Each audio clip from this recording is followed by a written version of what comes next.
حي على الفلاح. السلام علیکم ورحمۃ اللہ وبرکاتہ. بسم اللہ والصلاة والسلام علی رسول اللہ وبعد. اعوذ باللہ السمیع العلیم من الشیطان اللعین الرجیم من ہمزہ ونفثہ ونفخہ. بسم اللہ الرحمن الرحیم. قد افلح من تزکى وذكر اسم ربه فصلى بل تؤثرون الحیاة الدنیا والآخرة خیر وابقى ان هذا لفی الصحف الاولى صحف ابراہیم وموسیٰ.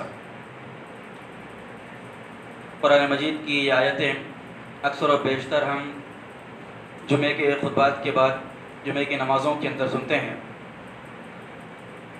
دراصل رب العالمین نے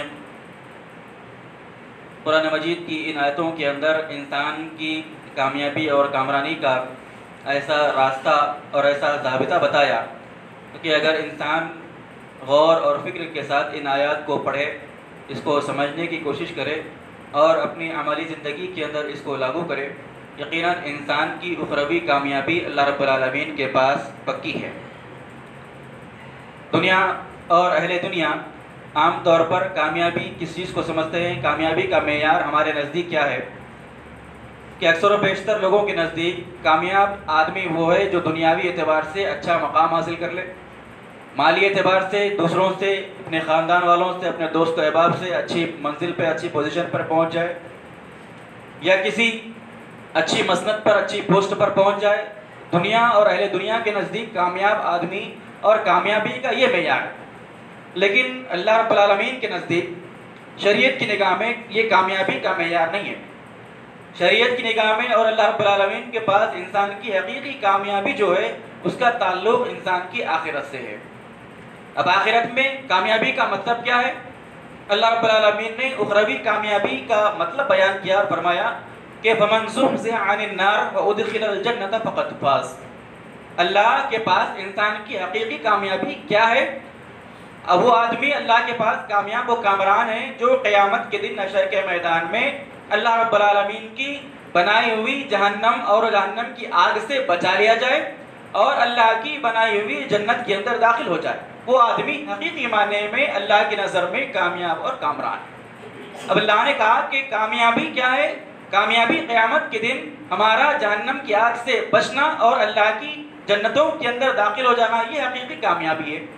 اب اللہ نے قرآن کی ان آیتوں کے اندر یہ بیان فرمایا کہ یہ آخرت کی کامیابی یعنی جہنم کی آگ سے بچاؤ اور جنت کے اندر داخلہ کیسے ممکن ہے؟ اللہ نے کہا کہ قد افلح من تزکا. 3 باتیں، 3 راستے اور 3 ضابطے اللہ رب العالمین نے انسان کو دیے کہ اگر انسان ان 3 چیزوں پر عمل کرے گا انسان کی اللہ کے پاس کامیابی پکی ہے. سب سے پہلی بات اللہ رب العالمین نے بیان فرمائی کہ قد افلح من تزکا. کامیاب ہو گیا وہ آدمی جس نے دنیاوی زندگی کے اندر اپنے نفس کو پاک اور صاف کر لیا، یعنی اپنے نفس کا تزکیہ کر لیا، اپنے نفس کی جانچ کر لی، پڑتال کر لی اور اپنے اعمال کی طرف نگاہ ڈالا. نفس کی جانچ اور نفس کا پڑتال کرنا، نفس کا تزکیہ کرنا، اس کا مطلب کیا ہے کہ ہم اپنے آپ کا وقتاً فوقتاً محاسبہ کرتے رہیں، امتحان لیتے رہیں، جائزہ لیتے رہیں. ہم اپنے عقائد کا جائزہ لیتے رہیں، ہم اپنے افکار اور نظریات کا جائزہ لیتے رہیں، ہم اپنے اعمال کا کہ ہمارے عقائد، ہمارے افکار، ہمارے نظریات کہ اللہ کے نبی اور صحابہ کرام کے افکار اور عقائد کے مطابق ہے یا نہیں، اس بات کا جائزہ ہمیشہ لیتے رہنا، یہ بھی نفس کا تزکیہ ہے، نفس کا محاسبہ ہے. پھر ایمان کے معاملے میں یہ جائزہ لینا کہ کیا ہمارا ایمان اللہ کے نبی کے ایمان کی طرح یا صحابہ کے ایمان کی طرح ہے یا نہیں ہے، اس کا امتحان لیتے رہنا، اس کا جائزہ لیتے رہنا، یہ بھی نفس کا تزکیہ ہے. پھر اعمال کے بارے میں کہ ہمارے اعمال اللہ کے نبی صلی اللہ علیہ وسلم کی سنت کے مطابق ہے یا نہیں ہے، اس بات کا جائزہ لیتے رہنا، یہ بھی نفس کا محاسبہ اور نفس کا جائزہ ہے. تو اللہ رب العالمین نے کہا کہ جب تک ہم ان 3 چیزوں کا، اعمال کا، عقائد کا، ایمان کا اور ہماری زندگی کے شب و روز کا جب تک جائزہ لیتے رہیں گے اللہ کے پاس ہماری کامیابی اور کامرانی پکی ہے. دوسری چیز اللہ رب العالمین نے ان آیتوں کے اندر کامیابی کی یہ بتائی کہ قد افلح من تزکا وذکر اسم ربہ. دوسری چیز کامیابی کی کیا ہے؟ وَذَكَرَ اسْمَ رَبِّهِ، یعنی جو شخص اللہ رب العالمین کا ذکر کیا. ایک تو اپنے نفس کا تزکیہ کر لیا، اپنے آپ کا جائزہ لے لیا، اور دوسری چیز جس نے اپنے رب کا تذکرہ کیا یا اپنے رب کا ذکر کیا، اپنے رب کو یاد کیا. اب رب کا تذکرہ، رب کا ذکر، اس سے کیا مراد ہے؟ ذکر سے مراد وہ عام ذکر بھی ہے جو ہم کرتے ہیں، یعنی سبحان اللہ کہنا یہ بھی اللہ کا ذکر ہے، الحمدللہ کہنا یہ بھی اللہ کا ذکر ہے، لا الہ الا اللہ کہنا اللہ کا ذکر ہے، اللہ اکبر کہنا اللہ کا ذکر ہے، لا حول ولا قوت الا باللہ کہنا اللہ کا ذکر ہے، سبحان اللہ و بحمدہ کہنا اللہ کا ذکر ہے، سبحان اللہ و بحمدہ سبحان اللہ العظیم کہنا اللہ کا ذکر ہے. یہ ذکر کے تمام کلمات ہیں، اور ان کلمات کے اندر ایک ایک کلمہ ذکر کا اپنے ثواب اور اجر کے اعتبار سے اللہ کے پاس اتنا عظیم اور اتنا بھاری ہے ترازو کے اندر جس کا ہم اندازہ نہیں لگا سکتے. اللہ کے رسول صلی اللہ علیہ وسلم نے بیان فرمایا کہ سبحان اللہ تملأ المیزان، صرف سبحان اللہ کہنا اللہ کے پاس ترازو کو بھر دیتا ہے. پھر اللہ کے نبی نے بیان فرمایا بخاری کی حدیث سے، اللہ کے نبی نے کہا کہ کلمتان حبیبتان الی الرحمن ثقیلتان فی المیزان خفیفتان علی اللسان سبحان اللہ بحمدہ سبحان اللہ العظیم. دو کلمے ایسے ہیں کہ جو اللہ کو بہت زیادہ محبوب اور پسندیدہ ہے. پھر آپ نے فرمایا کہ ویسے تو دو کلمے بہت زیادہ محبوب ہے اللہ کے پاس، لیکن زبان پر ہلکے پھلکے آسان ہے ادا کرنے کے لیے. اور ادا کرنے کے لیے آسان ہے اس کا مطلب یہ نہیں کہ اللہ کے پاس اس کی اہمیت نہیں. آپ نے فرمایا کہ ثقیلتان فی المیزان، قیامت کے دن جب تولا جائے گا ان دو کلمات کو میزان کے اندر، ترازو کے اندر، ان کا وزن سب سے زیادہ بھاری ہوگا.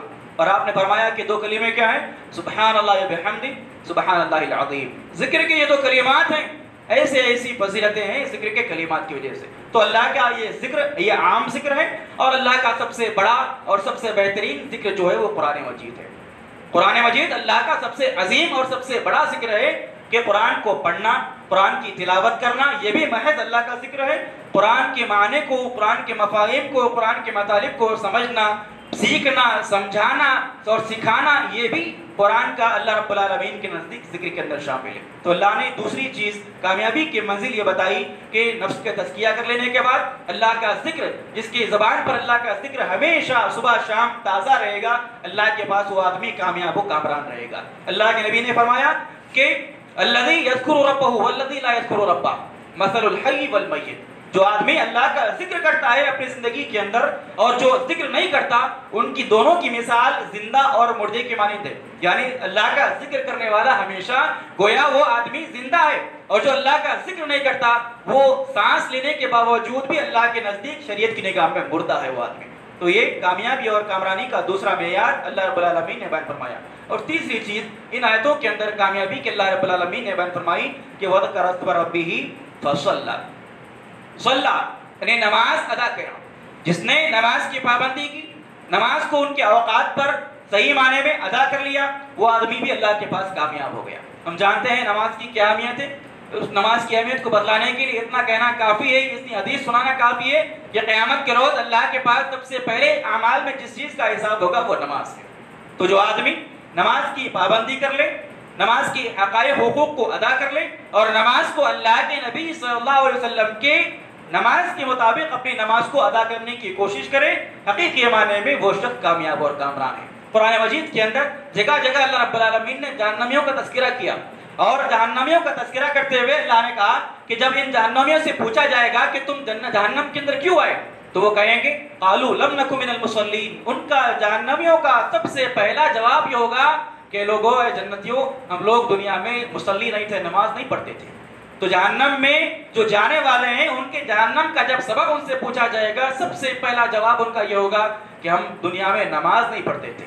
تو معلوم ہوا کہ کامیابی اور کامرانی یہ نماز کے اندر ہے، اور جو شخص نماز کو غافل ہو کر ٹال دیتا ہے، نماز کو ضائع کرتا ہے، اس آدمی کے اللہ رب العالمین کے پاس ناکامی پکی ہے. پھر ان کامیابی کے ان تین معیار کو اللہ رب العالمین نے بیان فرمایا، اور آخر میں اللہ نے کہا کہ بل تؤثرون الحیات الدنیا والآخرۃ خیر وابقیٰ. یہ تمام چیزیں جو ہے ان کا تعلق آخرت سے ہے.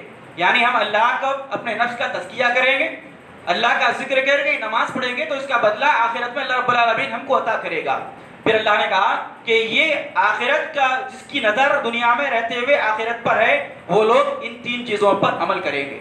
اور جو لوگ دنیا میں رہتے ہوئے ان کی نظر آخرت پر نہیں ہوگی، اللہ نے کہا کہ وہ لوگ جو دنیا میں رہ کر صرف دنیا میں مشغول اور مگن ہو جاتے ہیں، یہ جو رویہ ہے یہ کفار اور مشرکین کا رویہ ہے۔ اللہ نے کہا کہ بل تؤثرون الحیات الدنیا، یہ کفار اور مشرکین صرف دنیاوی زندگی کو ترجیح دیتے ہیں، دنیا کے پیچھے بھاگتے ہیں، ان کی کامیابیاں، ان کی کوششیں، ان کی سعی، ان کی جدوجہد تمام کی تمام دنیا کے لیے، دنیا کے پیچھے ہوتی ہے۔ لیکن ایمان والے کا معاملہ ایسا نہیں ہوتا۔ ایمان والا رہتا دنیا میں ہے، لیکن اس کے تمام اعمال، اس کی تمام چیزیں، اس کی تمام کوششیں، اس کی نظر آخرت کی کامیابی اور کامرانی پہ ہوتی ہے۔ تو اللہ نے کہا کہ بل تؤثرون الحیات الدنیا والآخرۃ خیر وابقیٰ، ایمان والے کے لیے چاہیے کہ ایمان والا آخرت کی طرف اپنی نظر دوڑائے، کیونکہ آخرت کی دو خوبیاں اللہ نے بیان فرمائی کہ والآخرۃ خیر وابقیٰ، دنیا کے معاملے میں آخرت سب سے زیادہ بہترین بھی ہے، اور دنیا کے معاملے میں آخرت باقی اور ہمیشہ ہمیشہ رہنے والی چیز ہے۔ آخرت کے مقابلے میں نہ دنیا بہتر ہے، نہ آخرت کے مقابلے میں دنیا ہمیشہ رہنے والی ہے۔ یہاں جو آدمی آیا ہے، جو نفس آیا ہے دنیا میں، اس کو اللہ کے پاس ضرور لوٹنا ہے۔ تو اللہ نے کہا کہ دنیا کے مقابلے میں آخرت کی یہ خوبی ہے کہ آخرت جو ہے وہ بہترین چیز ہے اور ہمیشہ ہمیشہ باقی رہنے والی چیز ہے۔ پھر اللہ نے آخری کی آیتوں میں بیان فرمایا کہ ان ھذا لفی الصحف الاولی صحف ابراہیم و موسیٰ، قرآن کے مجید کے اندر یہ جو ذکر کی، یہ نصیحت کی جو باتیں اللہ نے بیان فرمائی، اللہ نے کہا کہ یہ باتیں کوئی نئی باتیں نہیں ہیں۔ قرآن امت محمدیہ کے سامنے جو چیزیں پیش کر رہا ہے، یہ قرآن کا یہ درس اور قرآن کا یہ پیغام کوئی نیا نہیں ہے۔ اللہ نے کہا کہ یہ چیزیں اللہ کے نبی سے پہلے بھی انبیاء اور رسولوں کے ذریعے ان کی امتیوں کو بیان کی گئی، بتائی گئی، ان کے سامنے واضح کی گئی کہ دنیا ہمیشہ باقی رہنے والی نہیں۔ تم اللہ رب العالمین کی اطاعت کرو، ایمان لاؤ اللہ کے نبی پر، یہ تمام چیزیں تم کو آخرت میں کامیابی دلائیں گی۔ یہ باتیں ہر نبی نے اللہ کے نبی سے پہلے بھی اپنی اپنی امت کو سمجھائی اور بتلائی تھی۔ پھر اللہ نے کہا کہ صحف ابراہیم و موسیٰ، مثال دیتے ہوئے اللہ نے کہا کہ حضرت ابراہیم علیہ السلام کی کتابوں کے اندر، ان کے صحیفوں کے اندر بھی قرآن اللہ انسان کی کامیابی کی یہ باتیں بتائی گئی تھی، اور حضرت موسیٰ علیہ السلام کی کتابوں کے اندر بھی انسان کی کامیابی اور کامرانی کی یہ چیزیں، یہ معیار اور یہ جو فارمولہ ہے وہ ان لوگوں کو بھی دے دیا گیا تھا۔ لیکن جو لوگ اپنے نبیوں کی تصدیق کیے، اپنے نبیوں پر ایمان لائے، ان کی تعلیم کو اپنے سینوں سے لگایا، وہ دنیا اور آخرت دونوں کے اندر کامیاب ہوئے۔ اور جن لوگوں نے اپنے نبیوں کی تعلیمات کو پس سے پش ڈال دیا، ان کا مذاق اڑایا اور ان کی تعلیمات سے روگردانی کی، وہ دنیا کے اندر بھی ذلیل و خوار ہوئے، آخرت کے اندر بھی اللہ رب العالمین کے پاس ان کا جو بدلہ ہے وہی ذلت اور خوار والا معاملہ ہے۔ اللہ رب العالمین سے دعا ہے کہ رب العالمین ہم تمام کو قرآن مجید کی آیات کو بغور سیکھنے، سمجھنے، اس پر عمل کرنے کی توفیق عطا فرمائے۔